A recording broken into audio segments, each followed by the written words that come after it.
2015 furniture costing 55,000 was purchased. It is estimated that its life is 10 years and at the end of which it will be sold for rupees 5,000. बच्चे 55,000 का हमने खरीदा, 10 साल life हमने assume कर ली और 10 साल के एंड में स्क्रैप में कबाड़े में 5,000 का बिक जाएगा. Additions are made on 1 April 2016. Additions are made का मतलब है हमने और खरीदा, एक और फर्नीचर खरीदा 1 अप्रैल 16 को, that means at the very beginning of next year. And एक और खरीदा 1 अक्टूबर 18 को, यानी कि तीसरे साल में 9,500 का. ठीक है. एंड 8,400 का. पहला फर्नीचर समझो 55,000 का, दूसरा 9,500 का, तीसरा 8,400 का. पहले की रेजिडुअल वैल्यू 5,000, दूसरे की रेजिडुअल यानी कि स्क्रैप यानी कि सैल्वेज फेच वैल्यू 500, तीसरे की 400. Show the furniture account for the first 4 years if depreciation is written off according to straight line method. ठीक है बच्चे, देखो जैसे मैंने बोला था आपको मेथड मिल जाएगा, क्वेश्चन में ऑलवेज लिखा हुआ स्ट्रेट लाइन मेथड यानी कि एसएलएम से लगाना है, जिसमें डेप्रिसिएशन मशीन की ओरिजिनल कॉस्ट पे लगता है. अब मुझे क्या बात समझनी है बच्चों कि इसमें एसएलएम में डेप्रिसिएशन का फॉर्मूला लगेगा या परसेंटेज. तो इसमें स्टूडेंट्स परसेंटेज नहीं लगेगी, क्योंकि कहीं भी क्वेश्चन में परसेंटेज नहीं है, गिवन ही नहीं है. मुझे फॉर्मूले के लिए इंफॉर्मेशन है, मशीन की कॉस्ट इतनी है, स्क्रैप वैल्यू इतनी है, लाइफ इतनी है, तीनों के लिए इंफॉर्मेशन है. तो चलिए इसको करना शुरू करते हैं. देखिए ये हमने फॉर्मेट बनाया, पहले हम इसकी वर्किंग बना लेते हैं बच्चे. इस चैप्टर में वर्किंग नोट्स बनेंगे. वर्किंग नोट से बच्चे घबराते हैं, वर्किंग नोट्स मतलब कुछ नहीं है, नॉर्मल कैलकुलेशन. वो यहाँ हम नेक्स्ट पेज पे या नीचे जहाँ भी स्पेस है वहाँ कर सकते हैं. मैंने लिखा जी working notes calculation of depreciation. पहले मैं बच्चों डेप्रिसिएशन का फॉर्मूला लिख देता हूँ. क्या फॉर्मूला था? Cost value minus scrap value divide by estimated life.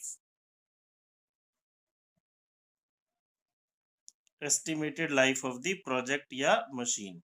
अब बच्चों तीन है हमारे पास फर्नीचर है. पहले की कॉस्ट थी हमारी, क्वेश्चन में देखेंगे 55,000, इसकी स्क्रैप वैल्यू 5,000, लाइफ 10 साल. तो डेप्रिसिएशन आ गया 5,000 पर एनम. बच्चे अगर स्क्रैप वैल्यू नहीं गिवन होती तो हम जीरो ले लेते हैं. सेकंड की कॉस्ट थी 9,500, स्क्रैप वैल्यू 500, इसकी लाइफ गिवन नहीं है जी. जब लाइफ गिवन नहीं है तो जो फर्स्ट की एस्टिमेटेड लाइफ थी वही हम एज्यूम कर लेंगे कि हमारे प्रोजेक्ट में सभी फर्नीचर या मशीन जो भी है सभी की लाइफ सेम है. तो इसका depreciation 9,000 per annum. Third furniture था बच्चे 8,400 का, 400 इसकी स्क्रैप, लाइफ 10 साल. तो ये मेरे पास आ गया जी 800 पर एनम. ठीक है बच्चों, आई थिंक ये बात सभी को समझ में आ गई होगी. ये फर्स्ट का डेप्रिसिएशन 5,000, इसका 900, इसका 800.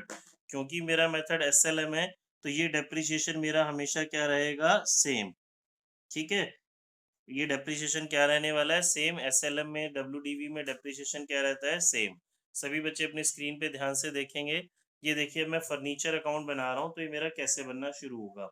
बिल्कुल वैसे ही जैसे हमने पहले सीखा था, ये लेजर ही है. फर्नीचर हमारी एसेट्स है और हमें पता है एसेट्स इंक्रीज होता है तो डेबिट में, डिक्रीज होता है तो क्रेडिट में. मैं फर्नीचर खरीदूंगा तो डेबिट में एंट्री आएगी, डेप्रिसिएशन लगाने से फर्नीचर डिक्रीज होता है तो डिक्रीज होगा तो क्रेडिट साइड में एंट्री आएगी. सबसे पहले आ जाते हैं जी हम 2015 1 अप्रैल को टू बैंक अकाउंट. अब कुछ बच्चों को डाउट अगर इसमें है, वैसे तो हम पढ़ चुके हैं ऑलरेडी, तो मैं दोबारा बता देता हूँ. जब आप फर्नीचर खरीदते हैं तो हमारी एंट्री होती है बच्चे furniture account debit to cash account. तो हमें फर्नीचर का लेजर बना रहे हैं, फर्नीचर का अकाउंट बना रहे हैं, तो फर्नीचर के डेबिट में आएगा कैश के नाम से. बट मैंने बताया था हम प्रेफरेबली काम अब बैंक से करते हैं, इंस्टेड ऑफ कैश हम बैंक को यूज कर लेंगे. हमने ये बच्चों 55,000 की परचेज की. ठीक है, और इस साल कोई हमने फर्नीचर परचेज नहीं किया है. डेप्रिसिएशन कब लगता है? Eight the end of financial year. ये अप्रैल में हमारा क्वेश्चन में देखिए लिखा भी होता है फाइनेंशियल ईयर कौन सा है. अप्रैल 15 को ईयर शुरू हो रहा है, तो ईयर खत्म कब होगा? 2016 31 मार्च. यहाँ साल के एंड में मुझे इसके ऊपर क्या लगाना है, डेप्रीशिएशन। अब कितना डेप्रीशिएशन है वो हम वर्किंग नोट्स में ऑलरेडी निकाल चुके हैं। पहली फर्नीचर के ऊपर 5000 है, तो यहाँ पे हम इसका क्या निकाल लेंगे जी, बैलेंस CD। इस साइड के टोटल में से, इस डेबिट के टोटल में से क्रेडिट को सब्ट्रैक्ट करेंगे 50,000। ये 55 मेरा टोटल। टोटल ऑलवेज, जैसा कि बच्चे हमें पता है, हम डबल लाइन से करते हैं। ठीक है। अब ये जो यहाँ का बच्चे मेरा CD है, नेक्स्ट ईयर का क्या हो जाता है, BD। 2016 1 अप्रैल, ये सब हम ऑलरेडी फर्स्ट टर्म में पढ़ चुके हैं। टू बैलेंस ब्रॉट डाउन 50,000 जी। ठीक है, फिर क्या हमने नेक्स्ट मशीन इस ईयर खरीदी है? यस। आप क्वेश्चन में देखें, 1 अप्रैल 16 को उसने एक और खरीदी थी यहाँ पे, तो एक और बच्चे एडिशन हो जाएगा टू बैंक अकाउंट। ये थी मेरी 9,500 की। दैट मीन्स इस साल मेरे पास अब कितनी बच्चे मशीन्स हो गई, सॉरी कितने फर्नीचर हो गए, 2 फर्नीचर हो गए बच्चे मेरे पास। तो अब at the end of year 2017 31 मार्च जब डेप्रिसिएशन लगाने की बारी आएगी, तो मेरे पास बच्चे 2 फर्नीचर हैं, ये पहला ये दूसरा। डेप्रिसिएशन इस पे नहीं लगेगा, मेथड SLM है, इसी पे लगेगा। और इस क्वेश्चन में तो फॉर्मूला है, फॉर्मूले से हम ऑलरेडी कैलकुलेट कर चुके हैं। डेप्रिसिएशन फर्स्ट मशीन का फर्नीचर का निकला है 500, दूसरे का निकला है 900, तो टोटल डेप्रिसिएशन आ गया 5,900। ठीक है, फिर हम निकाल लेंगे balance by balance CD। Simple सा चैप्टर है बच्चे, इसमें कुछ ज्यादा कंफ्यूज नहीं होना आपको। ये मेरे पास बैलेंस आ गया 53,600। अगेन यहाँ का CD, नेक्स्ट ईयर का BD। 2017 1 अप्रैल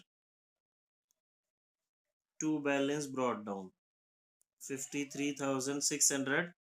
अब at the end of year depreciation लगेगा। क्वेश्चन में चेक करें क्या हमने इस ईयर कोई मशीन खरीदी है? नहीं बच्चों, नेक्स्ट फाइनेंशियल ईयर में मशीन हमने परचेज की है, इस ईयर में कोई हमने मशीन परचेज नहीं की है। तो यहाँ पे 2018 31 मार्च बच्चों मेरे पास अब साल के एंड में कितने फर्नीचर हैं, कितनों पे डेप्रिसिएशन लगेगा? 2 पे बेटा, 2 ही तो थे, एक ये वाला और एक ये वाला, एक 55,000 वाला, एक 9,500 वाला। डेप्रिसिएशन SLM से लगेगा, तो ये आ गया मेरे पास फिक्स ही है 5,900। डेबिट में से क्रेडिट को सब्ट्रैक्ट करेंगे, तो मेरे पास आ जाएगा बैलेंस CD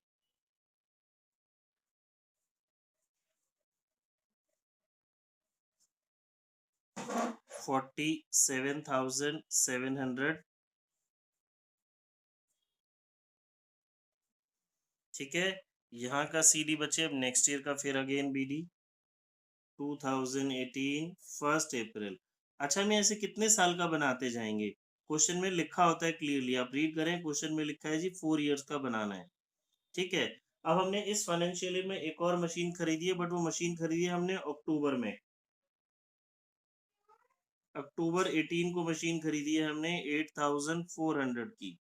ठीक है, तो eight the end of year, that means 2019 31 मार्च को डेप्रिसिएशन कितनी मशीनों पे लगेगा, कितने फर्नीचर पे? 3। पहले का 5,000 वर्किंग नोट में हम ऑलरेडी कैलकुलेट कर चुके हैं, दूसरे का 900, तीसरे का 800 नहीं लगेगा। स्टूडेंट्स 800 ही आंसर बोलते हैं, क्यों नहीं लगेगा? बच्चे देखो, ये जो हमने डेप्रिसिएशन कैलकुलेट किया था, डेप्रिसिएशन ऑलवेज होता है एनुअली, ये तो फुल ईयर का था। बट इस क्वेश्चन में क्या चालाकी हो गई, हमने ये खरीदा है जी अक्टूबर में, अक्टूबर टू 31 मार्च। बच्चों मंथ्स गिनेंगे, अक्टूबर टू 31 मार्च। डेप्रिसिएशन की डेट फिक्स है, खरीद तो आप कभी भी सकते हो। बुक्स यहाँ क्लोज हो रही हैं, फाइनेंशियल ईयर यहाँ क्लोज हो रहा है, तो ये डेट फिक्स है। खरीदने की डेट तो हम कभी भी परचेज कर सकते हैं। तो यहाँ से यहाँ काउंट करेंगे बच्चे, 6 मंथ्स हो जाते हैं। तो जब फुल ईयर का डेप्रिसिएशन 800 था, तो हाफ महीने का, सॉरी हाफ ईयर का कितना हो गया? 400। तो टोटल डेप्रिसिएशन आ गया 6,300। अब हम यहाँ पे इसका क्या निकाल लेंगे, balance CD 47,700 plus 8,400 56,100 minus depreciation 49,800। ये बच्चों मेरा क्लोजिंग बैलेंस आ गया। यहाँ का CD आप नेक्स्ट ईयर का BD ब्रॉट डाउन करके दिखा देंगे और क्वेश्चन को यहीं छोड़ देंगे। ऐसा क्यों? क्योंकि क्वेश्चन की डिमांड थी हमें 4 साल के लिए बनाना है और 4 साल का हम ऑलरेडी बना चुके हैं। ठीक है, ध्यान से देखेंगे बच्चे, किसी को कोई डाउट है तो पूछेंगे। और आई होप अच्छे से समझ में आ गया होगा सभी को।